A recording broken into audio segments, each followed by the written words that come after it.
Hi everyone, welcome to our channel. So ఈ రోజు మనీష్ గారు ఆ బోర్డు పైన పెట్టగానే మన అమ్మాయిల, మన ఆనిముత్యాలు, మన డాకిని షాకిని, ఆత్మ ప్రేతాత్మ, మోహిని ఎన్నో రకాల మీమ్స్ వస్తున్నాయి.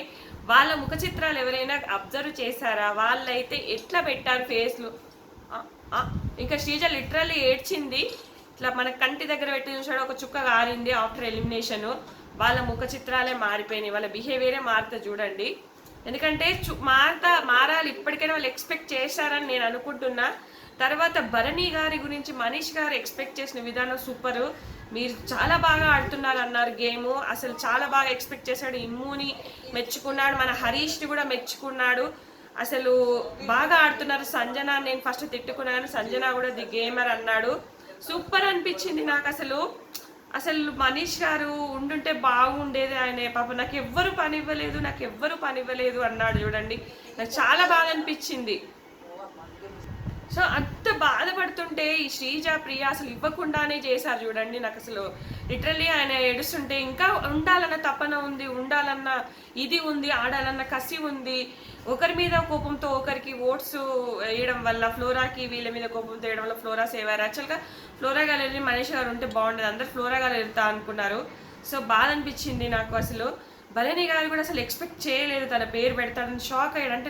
అంటే మొన్న ఒక రోజు సుమన్ శెట్టితో అంటాడు, నేను ఎలా ఆడతాను ఎలా అనేది ఎవరు ఎక్స్పెక్ట్ చేయలేరు, అలా ఉంటుంది అని సుమన్ గారితో నేను ఎలా ఆడతానో చూపిస్తాను. అలాంటి పాయింట్ మనీష్ కనిపెట్టాడంటే నిజంగా తెలివి కల్లోడే.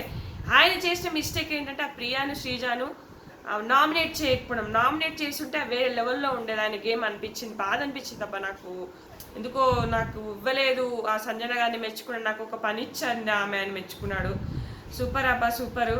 అలాగే హరీష్ గారికి కూడా బూస్ట్ ఇచ్చారు, చాలా బూస్ట్ ఇచ్చారు. సో ఇంకా మీరు మొదలెట్టండి, మీ గుడ్ హ్యూమర్ అదంతా బయట పెట్టేసేయండి, మీలో ఉన్న ఫన్ యాక్టివిటీ అంతా బయట పెట్టేసేయండి అన్నాడు. సూపర్ అనిపించింది. అలాగే ఫుల్ యాక్టివ్ అయ్యాడు మన మాస్క్ మ్యాన్ కూడా లైవ్లో ఆఫ్టర్ ఎలిమినేషన్. అక్కడ ఫుడ్ దగ్గర ఆమ్లెట్ తనుజకి ఇచ్చాడు, బాగా అనిపించింది. సో ఇంకా ఖచ్చితంగా మాస్క్ మ్యాన్ అందరి గేమ్ మారబోతుంది ఖచ్చితంగా. ఇప్పుడు వీళ్ళు అవుతారు, ఆ పని చేయలేక వీళ్ళ ఫ్రస్ట్రేషన్ వీళ్ళంతా బయటకు వస్తుంది. దెబ్బకే ప్రియా శ్రీజ డౌన్ అయ్యారనిపించింది నాకు. సో ఖచ్చితంగా గేమ్ అయితే మారబోతుంది. ఇంకొకటి మనం ఎపిసోడ్ గురించి వస్తే, టాస్క్ వచ్చేసి బాగా ఆడారు, బట్ మళ్ళా డిమాండ్ పవర్ నిరూపించుకున్నాడు అనిపించింది. లేకపోతే ఏదో తప్పు చేయడం వల్ల నేను క్యాప్టెన్ అయ్యానే ఫీలింగ్ ఆయనకు ఉండదు. మొత్తానికి ఆడి కసి తీర గెలిచాడు అనిపించింది నాకు. ఇంకా వచ్చేసి ఈ జైలు సిస్టమ్ పెట్టారు కదా, ఆ జైలు సిస్టంలో బోరింగ్ క్యాండిడేట్ అని చెప్పేసి అందరూ ఫ్లోరాని వేస్తున్నారు. కానీ ఇక్కడ తనుజ మాత్రం తెలివిగా ఆడింది.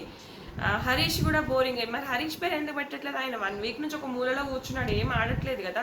కొంచెమైనా ఆలోచించాలి కదా. చాలా బాగా ఆలోచిస్తుంది తనుజ.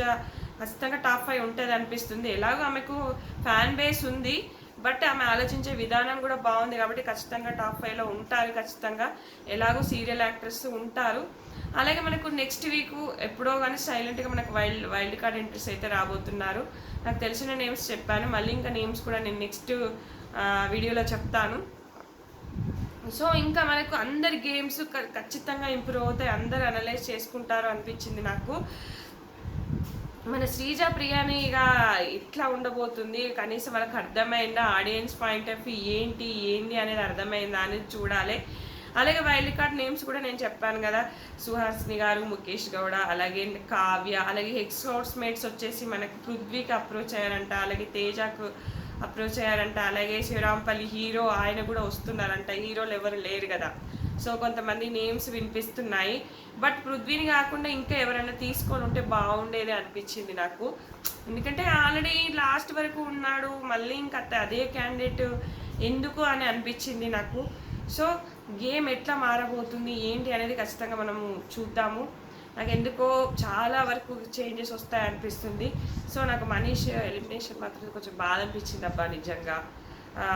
ఆయన ఉండాల్సిన వ్యక్తి వెళ్ళిపోయాడన్న ఒకటి చిన్నగా అనిపించింది, కళ్ళకి నీళ్ళు తీసుకున్నాడు. సో అందరు ఫ్లోరా గారు వెళ్ళిపోతారు అనుకుంటే మనీష్ గారు వెళ్ళిపోయారు కదా. సో ఇది ఫ్రెండ్స్, ఇంకా మరిన్ని అప్డేట్స్ షేర్ చేస్తూనే ఉంటాను. నచ్చితే ఖచ్చితంగా లైక్ చేయండి, షేర్ చేయండి. Thanks for watching.